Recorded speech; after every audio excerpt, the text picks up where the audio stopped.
Hi, my name's Valid Price. I just been fucking around with video blogs lately, so here's another one. I put a thing on Twitter that said I'll talk about anything you want, and one of my followers and cool person, Effie Snake, 25-year-old snake lady, she asked me to talk about my favorite movies, my favorite movie, and that's a fun question.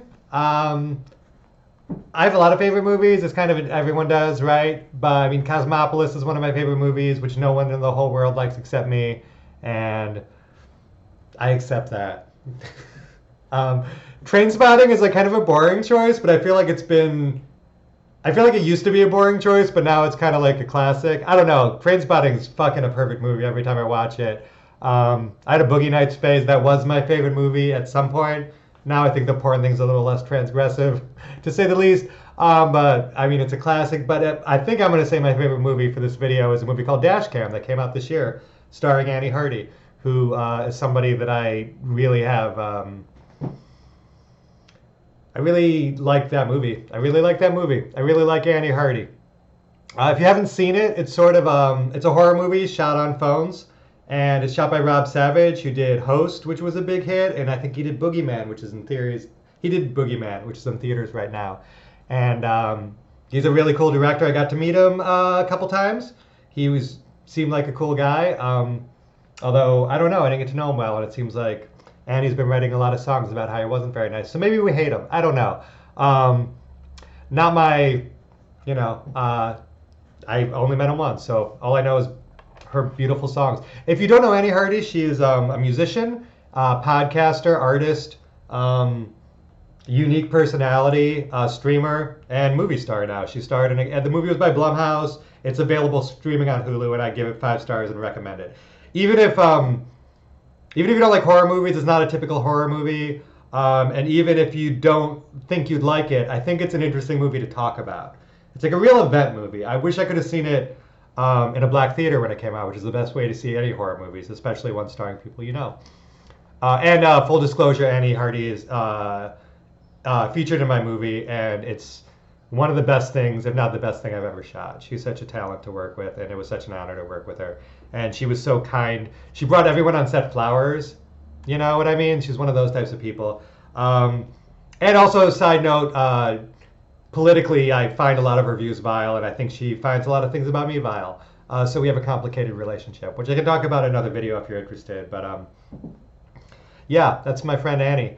But anyway, to talk about the movie itself, the premise of the movie is Annie in real life, like, does freestyle raps in her car and live streams. She did a lot during the pandemic, early days, and we were all like desperate for content back then. You remember the early pandemic, the lockdown?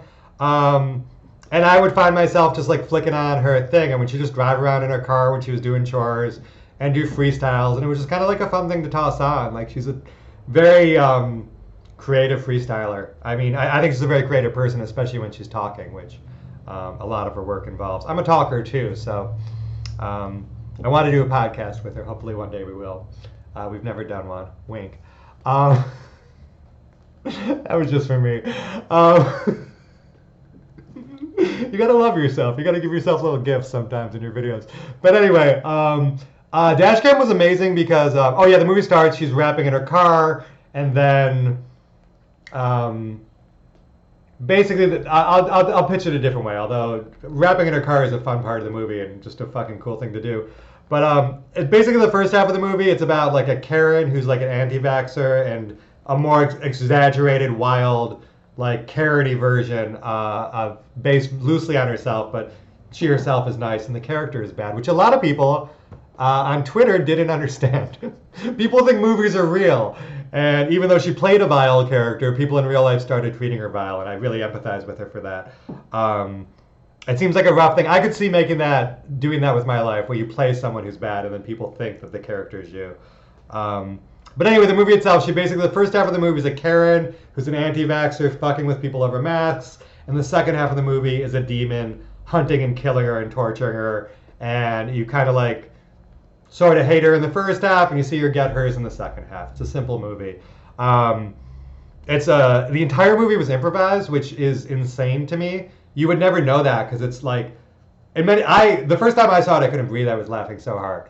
Like when she does the Karen-y, like anti-vaxxer stuff, Um, I don't usually find that sense of humor funny at all. I'm, diabetic. I'm immunocompromised. Like the idea of joking about, the pandemic, especially because this movie came out early in the pandemic, was a lot more taboo. We've all sort of given up, but it came out at a time before we gave up, and it was very edgy. And something about it just really hit for me. I just think she's very funny, and like seeing her fuck with people about pandemic stuff was a nice release at a time when there was a lot of tension. Um, and then the movie's like incredibly well directed, and it goes like off the rails at the end in this like crazy fucking way where like it almost stops making sense, and then it's funny, and then you hate her, and then you empathize with her. It does a lot of amazing things. It's a fantastic film, and even if some of the Karen-y stuff might rub you the wrong way, tenderqueer, um, it's true. She's cool if you just like let go. Even if it rubs you the wrong way, I think it's a fascinating movie to talk about and think about. I think everyone who sees it has a different opinion of it. I think that is really interesting in film. I think when you can like really speak to a time and a place and maybe not make it simple, maybe not have a good guy and a bad guy, but maybe someone who is despicable, but then you see them suffer and you empathize with them. Isn't that what horror movies are sort of all about? And also the idea that it's like kind of a. I saw it in theaters. The first two times I saw it with someone who was one of my girlfriends at the time who like had a real distaste for Annie Hardy's politics. I'll just say that. And she was tired of me talking about her all the time because I was like, it was also when I was like most into like watching her YouTubes and like listening to her music and really like relating to a lot of things about her. And she was tired of hearing me go on about Annie Hardy. But then she saw the movie and even she was like in tears. This movie was fucking like we were dying and we needed that in the pandemic. And it was like always it'd always be a really special memory watching it with this person, this wonderful man. And yeah, and then I saw it in theaters, and I saw it at opening night where they were doing a Q&A, and there was not a lot of laughter in the theater, which was amazing to me because I thought it would be laugh out loud funny. I think it was a weird audience. A lot of them were coming to see a horror movie and had seen Rob's previous work, and were like bringing a lot of that to it. And I don't know. I expected it to be a laugh out loud ride. It probably was in other theaters. Maybe I don't even need to mention this. I'm not trying to like trash on it, but like I couldn't even breathe, and all my friends I watched it with couldn't even breathe. And then the second half was like a fantastically crafted, really unique. They play with the found footage. It's all shot on phones, and there's always chat streaming on the side because in theory she's like live streaming, and like all the chat through the whole movie. There's like different characters in the chat or have like different arcs. And the second time you watch it, you can sort of pay more attention to that. So it's got like a great rewatch quality. Where like the first time you're watching the action, the second time you're like more aware of the scroll of like people commenting and interact. There's somebody who like figures out the movie before she does if you like really pay attention. And it's a really clever. It's just a clever, fun little movie. It's also like only 75 minutes, so it's a perfect Hulu like toss it on, like have an experience and then have something to talk about. I give it 5 buckets of popcorn. There's a reference. Yeah, so that's my favorite movie right now. It's also sort of my favorite movie because I met Annie Hardy and seeing the first night I saw it, I hung out in her house for the first time and played with her cat. And the movie starts out in her house playing with her cat.